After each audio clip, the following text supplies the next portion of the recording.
বাবা মায়ের হঠাৎ বাচ্চা দত্তক নেয়ার বিষয়টি কিছুতেই মানতে পারছেন না তাদের একমাত্র ছেলে রোহান। দত্তকৃত বাচ্চার নাম সামি। তার কথা কানে আসলেই মেজাজ বিগড়ে যায় রোহানের। রোহানের 4 বছরের ছোট এই দত্তক নেয়া ছেলেটি। গতকাল সামি এই বাড়িতে আসার পর থেকেই রোহান যেন বিষ খেয়ে বিষ হজম করছে। যেভাবেই সম্ভব সেভাবেই তার সাথে কোনো না কোনো ঝগড়া বাঁধিয়ে যাচ্ছে, পদে পদে তাকে অপমান করছে। বেচারা স্বামী এসব কিছু মুখ বুঝে সহ্য করছে। পরের দিন সকালে সবাই যখন খেতে বসল তখন আবারও রোহান ঝগড়া শুরু করল। স্বামীকে সবার সাথে খেতে দেখে সে বলল, এই ওঠ, এখান থেকে ওঠ, এখানে খেতে হবে না তোর। জানিস না এটা আমার চেয়ার? আমার রুমে তো ভাগ বসিয়েছিস, এখন আবার এসেছিস আমাদের সাথে খেতে? যা বলছি। এই কথা শুনে স্বামী মাথা নিচু করে উঠে যাচ্ছিল। তখন রোহানের বাবা মা তাকে থামালো।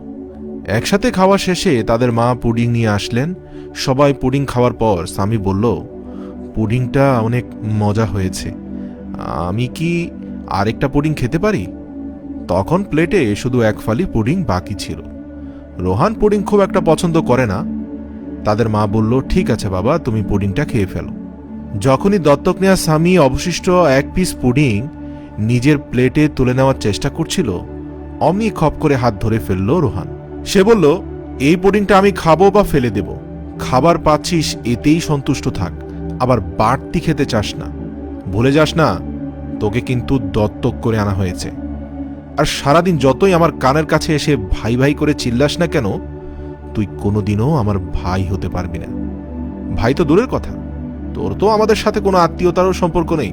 আমরা দয়া করে থাকতে দিয়েছি মানে এই না যে তুই এই পরিবারের সদস্য হয়ে গেলি। এই কথা শুনে ছোট্ট স্বামী আর নিজেকে সামলাতে পারল না, কাঁদতে কাঁদতে উঠে গেল।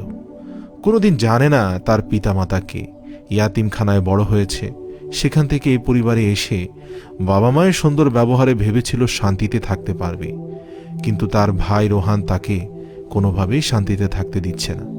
রোহানের এমন অভদ্র ব্যবহারে খুবই কষ্ট পেল তার বাবা এবং মা। বেশ কিছুক্ষণ চুপ করে থাকার পর রোহানের মা বললেন, রোহান, আজ থেকে 1 যুগ আগে আমি আর তোর বাবা মিলে অনেক চেষ্টা করছিলাম একটা বাচ্চা নেয়ার জন্য, কিন্তু কিছু সমস্যার কারণে কোনো মতেই আমাদের বাচ্চা হচ্ছিল না। অনেক ওষুধ আর ট্রিটমেন্টেও কোনো কাজ হয়নি। হঠাৎ একদিন ডাক্তার আমাদেরকে একটা চমৎকার বুদ্ধি দিলেন। তিনি বললেন, একটা বাচ্চা দত্তক নিলেই তো পারেন, মানবিক কাজও হলো, সন্তানের আসন পূর্ণও হলো। এই কথা বলার পর আরও কয়েক মাস ভেবে চিন্তে আমরা একটা বাচ্চা দত্তক নিলাম। আর সেই বাচ্চাটা হলে তুমি, যাকে তুমি এত অবহেলা অপমান করছো, তার মতো অবস্থায় আজ তুমিও থাকতে পারতে।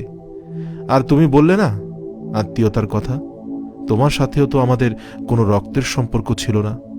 তবে এই এত বছর সময়ের মাঝে তোমার কি একটিবারের জন্য মনে হয়েছে যে তুমি আমাদের আপন না? তোমাকে যদি আপন করে বুকে টেনে নিতে পারি, তাহলে তাকে কেন পারবো না? তুমি যদি পারো, তাহলে সে কেন পারবে না এই সংসারটাকে তার পরিবার বলতে? সে কেন পারবে না আমাদেরকে বাবা মা ডাকতে? সে কেন পারবে না তোমাকে ভাই ডাকতে? কোনো সদুত্তর আছে তোমার কাছে? এসব শুনতে শুনতে অজান্তেই রোহানের চোখ বেয়ে পানি পড়ছে। শরীর যেন কেমন একটা অসাড় হয়ে এসেছে। পর মুহূর্তে সে নিজেকে সামলে নিয়ে নিজের ভুলে অনুতপ্ত হল। এরপর সে ছোট ভাই স্বামীর কাছে ছুটে গিয়ে তাকে জড়িয়ে ধরে ক্ষমা চাইল আর বলল, তুই আমার ভাই, তুই যেমন দত্তক আমিও তেমন এই বাড়িতে দত্তক। আমরা 4 জন মিলেই এই পরিবার, বুঝেছিস ভাইয়া? স্বামী আনন্দের কান্না কাঁদতে কাঁদতে মাথা নেড়ে সম্মতি জানালো। আসলে পরিবার তৈরি হতে আত্মীয়তা কখনোই বাধ্যতামূলক কিছু নয়। মমত্ববোধ, সহমর্মিতা, মায়া আর ভালোবাসা থাকলে তা অনেক ক্ষেত্রে রক্তের সম্পর্ককেও হার মানায়। যে কোনো পরিস্থিতিতে সর্বদা স্মরণ করবেন রাসূল সাল্লাল্লাহু আলাইহি ওয়াসাল্লাম আমাদেরকে কি শিক্ষা দিয়েছেন। রাসূল সাল্লাল্লাহু আলাইহি ওয়াসাল্লাম আমাদেরকে অমানবিকতার আধারে তলিয়ে যেতে শেখাননি। তিনি শিখিয়েছেন মানবিকতার উঁচু দৃষ্টান্ত স্থাপন করে মানুষকে বুকে টেনে নেয়ার। মনে রাখবেন, আমরা শুধু গল্প শোনাচ্ছি না, আলোর পথ দেখাচ্ছি। আলোর পথের একটি ভিডিও শেয়ার করার মানে হচ্ছে আপনিও আলোর পথ দেখাচ্ছেন।